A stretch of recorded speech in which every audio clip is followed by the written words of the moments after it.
প্রাথমিক থেকে এমএ পর্যন্ত ইসলামী তালিম থাকতে হবে।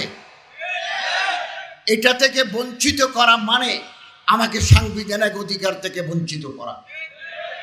সরকারের গোয়েন্দা প্রধান আমার টাকায় তলব করেছেন যে আপনি একবার ধর্মশিক্ষা নাই বলছেন। তো আমি বলেছি আপনারা তো পরীক্ষা রাখেন নাই, সামাজিক বিজ্ঞানের পরীক্ষা রাখছেন, গণিতের পরীক্ষা রাখছেন, ধর্মের পরীক্ষা রাখেন না। বললো আমরা ধর্ম তো ক্লাসে করাই, সামষ্টিক পরীক্ষা নেই।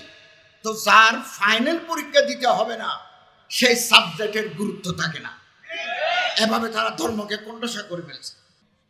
সাংবিধানিকভাবে এই দেশের মুসলমানরা ইসলাম ধর্ম, হিন্দুরা সনাতন ধর্ম, বৌদ্ধরা বৌদ্ধ ধর্ম, খ্রিস্টানরা খ্রিস্ট ধর্ম, পাহাড়িরা নৃতাত্ত্বিক ধর্ম পালন করার তার সাংবিধানিক অধিকার রয়েছে।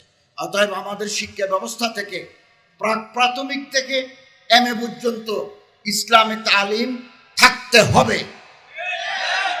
এটা থেকে বঞ্চিত করা মানে আমাকে সাংবিধানিক অধিকার থেকে বঞ্চিত করা। এবং কারা এগুলো করছে?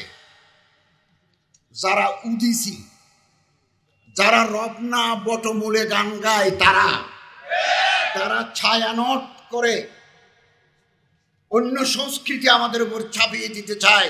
তারা এই শিক্ষা প্রণয়নের সাথে যুক্ত। We must be identified them. 2, তত্ত্বাবধায়ক সরকার এসেছিল 2001 সালে।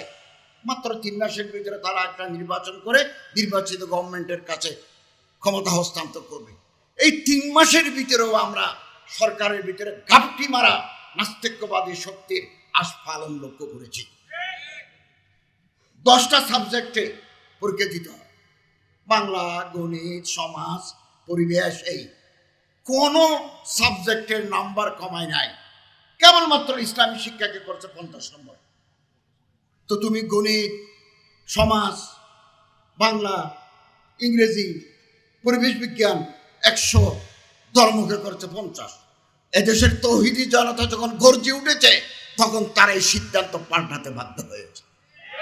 আমাদের কথা মনে রাখতে হবে, আগামী দিনেও যদি আমাদের ধর্ম শিক্ষাকে সংকোচন করতে করতে দেওয়ালে পিঠ ঠেকে যায়, তাহলে আমাদের আবার গর্জে উঠতে হবে।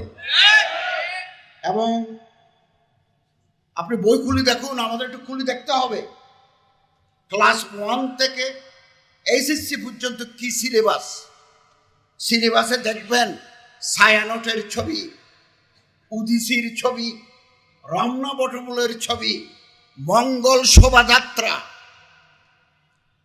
আগে ইবতদায়ী মাদ্রাসার বই ছিল সালাম, আসসালামু আলাইকুম ওয়া রাহমাতুল্লাহি ওয়া বারাকাতুহু। এখন সালাম নাই, এখন হাই, হ্যালো, গুড মর্নিং। দেখছেন, গোড়া কাটি দিচ্ছে আমাদের গোড়া। মাদ্রাসার আলিয়া পদ্ধতির মাদ্রাসার সিলেবাস আমি এদিন ফেনী থেকে নিয়ে আসছি।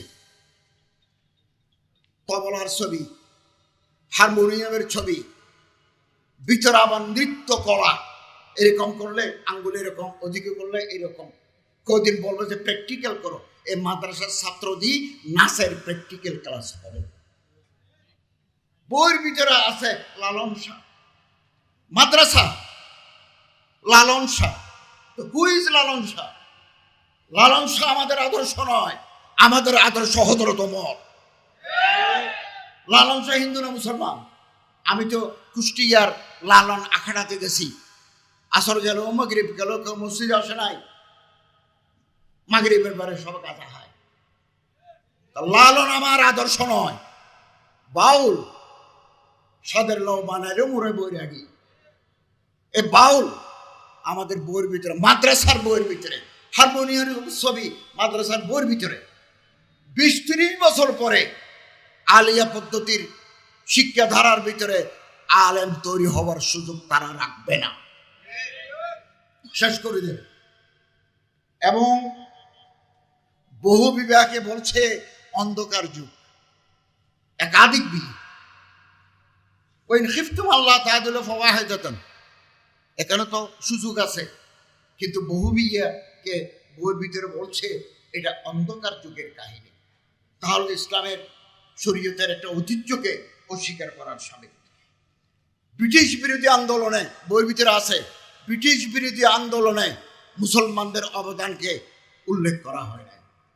অথচ দিল্লি থেকে আম্বালা পর্যন্ত প্রতিটি গাছের সাথে দেওবন্দে আলেমদের লাশ তুলেছে।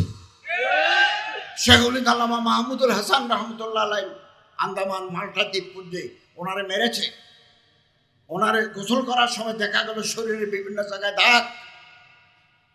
অবাক হয়ে গেল তো শরীরের বিভিন্ন জায়গায় দাগ কেন? তিনি বলেন আমারে নিষেধ করে গেছেন, উনি জীবিত থাকতে যেন আমি কথা না বলি। ভারতের স্বাধীনতা কোনোদিন হতো না ওলামায়ে দেওবন্দ যদি ময়দানে না থাকতেন। এটা আমাদের সিলেবাস থেকে সুকৌশলে বাদ দেওয়া হয়েছে, সুকৌশলে। এখন আমাদের দেশে যে পরীক্ষা হয় সেই পরীক্ষায় 5টা পরীক্ষা দিতে হবে। বাংলা মেট্রিক পরীক্ষা, বাংলা, ইংরেজি, গণিত, সামাজিক বিজ্ঞান, বিজ্ঞান, ধর্ম নাই।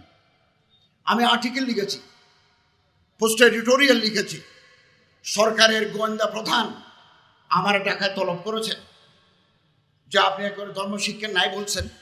তো আমি বলেছি আপনারা তো পরীক্ষা রাখেন নাই, সামাজিক বিজ্ঞানের পরীক্ষা রাখছেন, গণিতের পরীক্ষা রাখছেন, ধর্মের পরীক্ষা রাখেন না। বললো আমরা ধর্ম তো ক্লাসে করাই, সামষ্টিক পরীক্ষা নিই।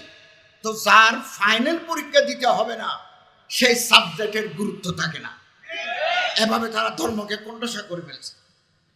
তারপরে আবার ইন্টার একটা রাখছে আরবি। ক্লাস 1 থেকে আইএ পর্যন্ত যে আরবির আলিফ পড়ে নাই, সেই ইন্টারে গিয়ে আরবি পড়বে কি করে? সক্রেটিসকে দিলে সেও তো ফেল করবে। গ্রিক ফিলোসফার আরস্তুকে যদি আনি দেন ইন্টারে যে তুমি আরবিতে জবাব দাও, তো অ্যারিস্টটল তো ফেল করবে। এটা হচ্ছে আই ওয়াশ। বলো তো আমরা আরবি রাখছি, তো আরবি রাখছো ইন্টারে, 5-এ কোথায়, 6-এ কোথায়, 7-এ কোথায়, 8-এ কোথায়, 9-এ কোথায়, 10-এ কোথায়? এগুলো হচ্ছে খেল, ভানুমতির খেল। 2, ইসরায়েলের মতো দেশে যদি তালমুদের উপরে ডিগ্রি দেয়, ইহুদিদের একটা হাদিস এবং কেবারে ওলামা ইহুদদের মালফুজাত, মকতুবাত, রাসায়েল, মাসাইলের উপরে তাদের কিতাব আছে তালমুদ, তালমুদের উপর ডিগ্রি দেয়। ইসরায়েলের ইহুদিরা যদি তালমুদের উপর ডিগ্রি পায়, বাংলাদেশের মুসলমানরা ইসলামী শিক্ষার উপর ডিগ্রি পাবে না কেন? এটাই আমাদের প্রশ্ন। ট্রান্সজেন্ডার ইস্যু শরীফ থেকে শরীফে আলেমদের প্রতিবাদের কারণে এখন এটা কমিটিতে গেছে। আমি এটা পড়ে দেখেছি, 4টা লাইন বদলালে হয়ে যাবে, উপরের 4টা লাইন। ট্রান্সজেন্ডার এবং থার্ড জেন্ডার এক নয়, এগুলো গুলিয়ে ফেলতে চাচ্ছে। আমি ফার্স্ট জেন্ডার, আমার মা সেকেন্ড জেন্ডার। থার্ড জেন্ডার এরা হিজরা, এদের লিঙ্গ আল্লাহর পক্ষ থেকে সমস্যা আছে, খুনসা, মুশকিলা, প্রতিবন্ধী তাদের। এটা কোনো দোষ নয়, এটা কোনো দোষ হতে পারে না। আপনার ঘরে আমার ঘরে এরকম হিজরা তৈরি হতে পারে, কিন্তু ট্রান্সজেন্ডার এবং হিজরা থার্ড জেন্ডার এক নয়। এটাকে গুলিয়ে ফেলা হচ্ছে। সংসদে একটা আইন ঘুরতেছে, যে কোনো সময় পাস হবে। আমরা প্রতিবাদ জানাচ্ছি। আমরা হিজরা অথবা থার্ড জেন্ডার যারা আছে তাদের প্রতি আমরা মমত্ববোধ রাখি। তারা চাকরি পাক, তারা শিক্ষা পাক, তারা রাষ্ট্র অধিকার পাক, আমাদের কোনো আপত্তি নাই। কিন্তু ট্রান্সজেন্ডার আর থার্ড জেন্ডার এক নয়। ট্রান্সজেন্ডার কি?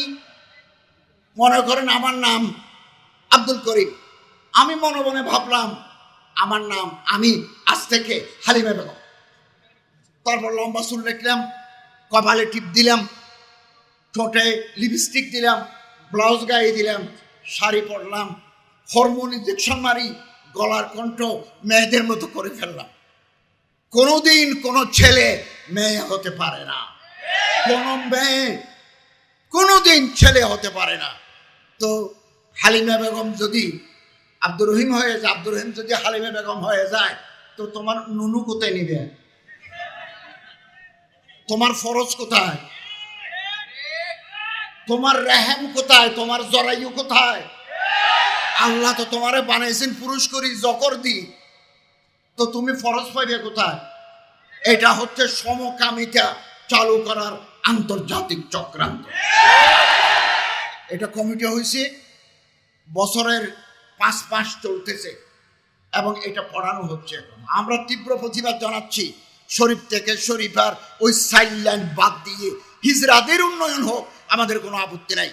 হংকং খুব উন্নত দেশ, মানবাধিকার আছে, ভেজাল নাই, দুর্নীতি নাই, 52% মানুষ সমকামী। আপনি হংকংয়ের মতো দেশে, চীনের গুয়াংডং খালের এই পারে হংকং, 52% মানুষ সমকামী। আমাদেরকে, আমাদের এই যুব সমাজকে, স্কুল কলেজের ছাত্রদেরকে আবার সমকামিতা লেবাততের মতো ভয়াবহ গুণাতে লিপ্ত করার আন্তর্জাতিক চক্রান্ত এবং নূরানি পদ্ধতির শিক্ষা সব জায়গায় হাত দিচ্ছে। আমাদের জাগতে হবে, জনগণকে জাগাতে হবে। নূরানি সম্পর্কে বলা হচ্ছে যত্র তত্র নূরানি মাদ্রাসা হওয়ার কারণে প্রাইমারি স্কুলের শিক্ষক নাই, প্রাইমারি স্কুলের স্টুডেন্ট নাই। তো প্রাইমারি স্কুলের ছাত্র না থাকার জন্য নূরানি দায়ী নয়, প্রাইমারি স্কুলের শিক্ষা ব্যবস্থার ব্যর্থতা। নূরানি মাদ্রাসায় পড়লে লিখতে জানে, সমাজ জানে। আমি নূরানি মাদ্রাসার ক্লাস 3 পর্যন্ত বই নিয়ে এসেছি, লাইন বাই লাইন পড়েছি, চমৎকার। ওখানে দেশপ্রেম, আমাদের গাছপালা, আমাদের ফুল, আমাদের নদী, আমাদের স্বাধীনতা নিয়ে কথা আছে। বাংলা, ইংরেজি, হাতের লেখা সুন্দর। এগুলোকে বন্ধ করার জন্য একটা চক্রান্ত চলছে, আমরা এটা হতে দেব না। 1,30,000 প্রাইমারি স্কুল গভর্নমেন্টে চালায়, 6,882টা ইফতেদায়ী মাদ্রাসা গভর্নমেন্ট চালাতে পারে না। 50টার মতো প্রাইমারি ট্রেনিং ইনস্টিটিউট আছে প্রাইমারি স্কুলের জন্য, কিন্তু ইফতেদায়ী মাদ্রাসার জন্য কিছু নাই। অতএব ইফতেদায়ী মাদ্রাসার দাবি যৌক্তিক, আমরা মেনে নেওয়ার জন্য আহ্বান জানাচ্ছি। আমি আজকে